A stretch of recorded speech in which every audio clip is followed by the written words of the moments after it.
Hello everyone, welcome back to my video. Episode के starting में दिखाया जाता है सई और थान कहीं जा रहे होते हैं। रीता उस सई को कॉल करके पूछती है कि तुम्हारा डिवोर्स का क्या हुआ, सेटल हो गया क्या। वो बोलती कि बिल्कुल नहीं। तुम्हें लगता है उसके सामने इतनी अच्छे से सब कुछ सेटल हो जाएगा। यहाँ पर लीला बोलती है कि तुम्हें थान से बच के रहना है, थान को पता ना चले। वो बोलती कि हाँ मैं डोंट वरी, अगर वो मेरे साथ गेम खेल रहा है यानी कि क्ला, तो मैं भी उसके साथ गेम खेल के उसे ट्रिक करके ही डिवोर्स कर दूंगी, ऐसा वो बोल देती है। नेक्स्ट सीन जहाँ पर सई उन लेडी से मिलने के लिए आई हुई थी, मतलब वही लेडी उसके होटल के साइड पे जिसका प्लॉट है ना अभी कार क्ला और वो उसके घर वाले जिस प्लॉट को चाहती है उसी लेडी के यहाँ आई हुई थी। वो बुटीक होटल वाला जो प्लान है ना, वो खेम से चुरा के सही लेके आई हुई थी। और यहाँ पर वो लेडी को ना काल कुछ ज़्यादा ही पसंद था। वो तो आप लोगों को पता ही है। यहाँ पर सही जानबूझ के क्या करती है ना, उस फाइल को वहाँ पर रख देती है और वहाँ से चली जाती है। इन दिन हमें दिखाया जाता है उन लेडी को वो फाइल मिल जाता है और सच्चाई पता चल जाता है कि काल अब तक यहाँ पर इसीलिए आ रहा था क्योंकि उसे वो लैंड चाहिए था और वो पटाने की ट्राई कर रहा था। तो काल के पास आके ओलेडी और चोर दोनों ही आ जाते हैं, बहुत गुस्से में थे। और यहाँ पर ओलेडी बोलते कि ठीक है बेटा, तुम्हें ये चाहिए तो मैं दे दूंगी, लेकिन मेरे मरने के बाद बस मेरी बेटी चोर को कुछ पैसे दे देना, ऐसा वो बोलने लग जाती है। और मतलब उन्हें बहुत बुरा भी लग रहा था, लेकिन वो बोलती कि मुझे पता है तुम ना इस लैंड को बहुत अच्छे से रखोगे। क्ला बोलता है कि नहीं नहीं ऐसी बात नहीं, मुझे ये लैंड नहीं चाहिए, मैं सच्ची में जेन्युइनली आप लोगों के साथ टाइम स्पेंड करा था। लेकिन यहाँ पर वो बोलते कि प्लीज़ बेटा इतना कर देना कि मेरी बेटी को कोई तकलीफ होनी नहीं चाहिए। और उसके बाद यहाँ पर खेम और काल को दिखाया जाता है। क्ला को बार बार काल बोल रही हूँ क्योंकि लीव के बाद उसका नाम काल है, इसीलिए आई एम रियली सॉरी। यहाँ पर खेम बोलता है कि वो बॉक्सिंग के टाइम के बाद यहाँ पर सही आई हुई थी उसके पास और शायद उसने मिस्टेकली वो जानबूझ के उस फाइल को लेके उस लेडी को दे दिया होगा, उन ओल्ड लेडी को, ऐसा बोल देता है। ये सुनने के बाद काल का गुस्सा तो 7 पे 8 पे पहुंच गया। यहाँ पर वो इस बदले में अब क्या प्लान करते हैं ना, डिवोर्स का जो प्लान है ना उसको जल्दी से जल्दी निपटाना है और जितने जल्दी हो सके शेयर मांगना है डिवोर्स के बदले में बढ़ना। तो अब आप लोगों को तो पता ही है यहाँ पर जो थाइन और सही है उन दोनों की शादी होने वाली थी कुछ टाइम बाद। जो मैरिज सर्टिफिकेट किम और क्ला के हाथों से गिर जाता है वो प्रेम उठा के घर पे ले आती है। और सही के पापा तो गुस्से के मारे पागल हो रहे थे और यहाँ पर उनको पता था ये सारी चीज़ें इतनी जल्दी ख़त्म होने वाली नहीं थी। तो हमें दिखाया जाता है यहाँ पर थाइन एक्चुअली सही का हाथ मांगने के लिए आया हुआ था। और आप लोगों को तो पता ही है थाईलैंड में एक कल्चर है कि मतलब अगर एक लड़की शादी करेगी तो उससे दावरी मिलेगी उसकी फैमिली को। तो उसी बात में थाइन बाप पूछ रहा था, तो यहाँ पर अंकल जी बोलते कि 200 मिलियन, ये तो कुछ ज़्यादा ही था। और अंकल इतने लालची तो लगते नहीं थे। सही भी कुछ बहुत शौक हो जाती है और थाइन भी बोलते हैं कि अंकल आर यू श्योर। तो बोलते कि हाँ अगर तुम्हें मेरी बेटी से शादी करनी है तो इतना तो देना पड़ेगा। और ये बहुत स्ट्रेट फॉरवर्डली बोल देते हैं। और यहाँ पर सही थाइन को बोलते कि कोई बात नहीं, मैं पापा से बात करूँगी। और यहाँ पर थाइन बोलते कि हाँ मुझे लगता है उनका मूड थोड़ा ख़राब है, बाद में मैं हैंडल कर लूँगा, डोंट वरी, ऐसा वो बोल देता है। और उसके बाद यहाँ पर थाइन ने भी बोला था कि मैं ना अपने पेरेंट्स को लेके नहीं आया, तो इसीलिए अंकल थोड़ा अपसेट भी होंगे। अब पेरेंट्स आते भी कैसे, उसके पेरेंट्स को तो सही बिल्कुल भी पसंद नहीं है। एंड देन हमें दिखाया जाता है सही अपने पापा के पास जाके बोलते कि आपने ऐसा क्यों किया। तो यहाँ पर वो बोलते कि तुमने मुझे बताया क्यों नहीं, तुम्हारी अब तक क्लास से रिपोर्ट हुई नहीं है। वो बोलते कि आपको कैसे पता चला इस बात के बारे में। तो उसके पापा बोलते हैं कि तुम्हें लगता है कि तुम नहीं बताओगे तो मुझे पता नहीं चलेगा, जाओ और तुमने जो ये कुछ लीव अगर डिवोर्स करने का जो प्लान बनाया है ना उसको कैंसिल करो और उससे पैसे हटो, तुम्हारी लाइफ बर्बाद हुई है उसकी वजह से, तो ऐसे उसे फ्रीली छोड़ नहीं सकती। सही बोलती कि आप चाहते हैं कि मैं पैसों के लिए उसके पास फिर से वापस जाऊँ उस इंसान से, तो मैं एक सेकेंड भी साथ रह नहीं सकती। और आप चाहते हैं मैं उसकी लाइफ में वापस चल जाऊँ वो भी पैसों के लिए। साई के पापा बोलते हैं हाँ तुम जाओ, क्योंकि इससे खाली हाथों में नहीं, तुम्हें ऐसे नहीं करूँगा, तुम्हें उससे ना जितना ज़्यादा हो सके उतना पैसे ऐड के उसके बाद शादी करनी है। थाइन से ऐसा वो बोल रहे थे। और यहाँ पर वो ये भी बोलती थी कि अगर थाइन को पता चलेगा या फिर उसके फैमिली को पता चलेगा तुम्हारे पास के बारे में, और ये भी पता चलेगा कि तुम्हारे अब तक डिवोर्स हुई नहीं, तो सोचो क्या होगा, तुम तो थाइन को सीधा सीधा धोखा दे रहे हो, ऐसा वो बोल देते हैं। हमें दिखाया जाता है कि क्ला के पास एक एग्रीमेंट लेके आता है। एक नया एग्रीमेंट था जहाँ पर सही ने बहुत ज़्यादा अमाउंट मांगा था डिवोर्स के बदले में। यहाँ पर क्ला बोलता है कि मुझे पता था ऐसी है, पहले ड्रामा कर रही थी और अब ये आगे अपनी असली हैसियत पे। एंड देन यहाँ पर खेम को वो कॉल करने के लिए बोलता है सही को यहाँ गैरेज पे बुलाने के लिए। गैरेज फिर से रिनोवेट हुआ था, वो पुराना वाला ही गैरेज था।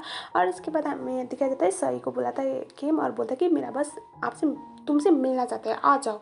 एंड देन सही आती है शाम को, वो उस गैरेज को देखती है और बोलती है कि ये मेरे साथ कौन सा गेम खेल रहा है। सही अंदर जाती है, क्ला सोफे पे बैठा हुआ होता है और यहाँ पर वो बोलती है कि मुझे तुमसे डिवोर्स चाहिए। वो बोलते कि ठीक है, लेकिन तुम पहले तो कुछ पैसे मांग नहीं रहे थे, प्राइड बहुत आत्मनिर्भर बन रही थी और अभी तो इतने ज़्यादा मांग रही है। तुम्हारा असली ज़रूरत यही है ना। सही बोलती कि मुझे कोई पैसा नहीं चाहिए, मेरे डैड ने भेजा था।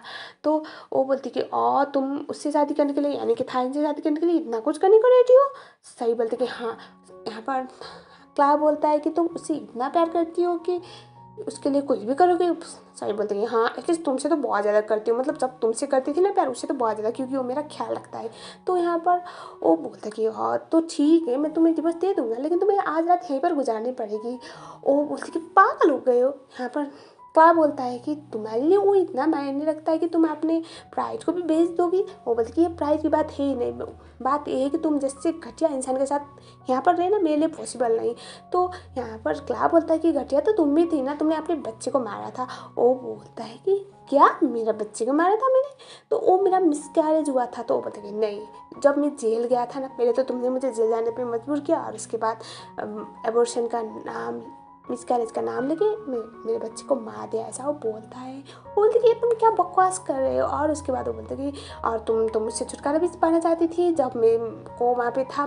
जब मुझे पता चला, शायद मुझे ऐसा फील हो रहा होगा कि मेरी वाइफ ने मुझे बिट्रे किया है, तो मैं तो जैसे मरते मरते बचाऊँ। तो तुम तो ऑलरेडी सही, वो जो पुरानी वाली सही बनने के लिए रेडी थी और आ गई अपनी हैसियत पे। तुमने तो मेरा इस्तेमाल किया है ना, मैं इतना ख़राब हूँ तुम्हारी नज़र में। वो बोलता है। सही बोलती कि ये सब तुम क्या बोल रही हो, और कौन से लेटर, मैंने कोई लेटर नहीं भेजे थे और ना ही मैंने डिवोर्स के लिए बोला था।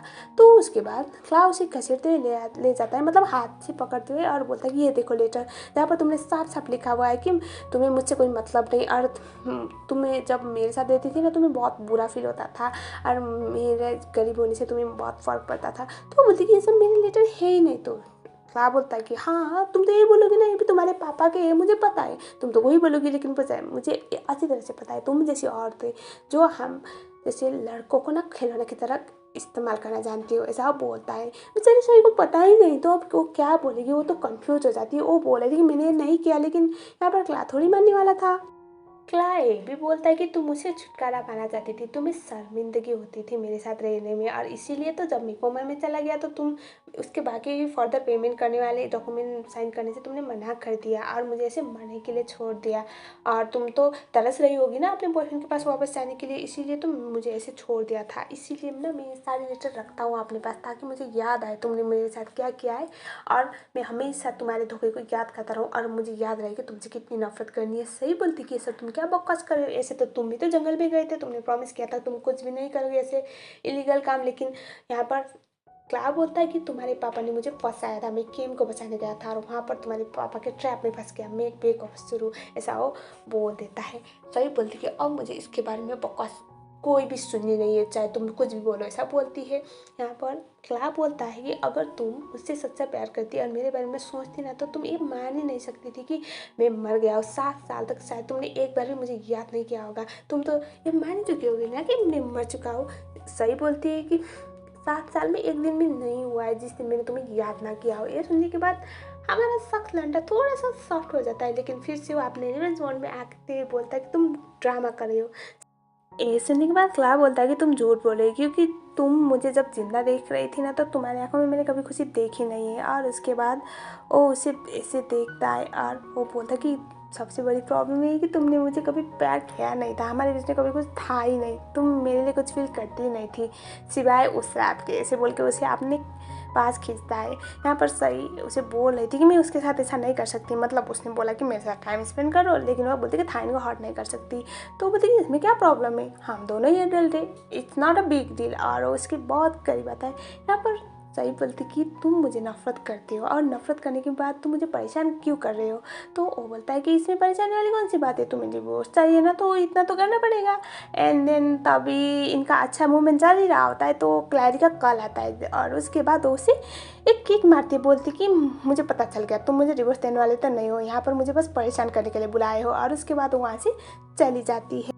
सो गाइज इस वाले पार्ट में इतना ही। एक्चुअली ना थोड़ा लंबा वीडियो अपलोड करने में मुझे प्रॉब्लम हो रही थी, इसलिए मैंने इसको थोड़ा सा ब्रेक किया है। इसका नेक्स्ट पार्ट में बहुत जल्द अपलोड कर लूँगी। मिलते हैं नेक्स्ट वीडियो में। चैनल में नहीं हो तो चैनल को सब्सक्राइब जरूर कर लेना, वीडियो को लाइक ज़रूर करना और कमेंट भी ज़रूर कर देना। Thank you so much for watching.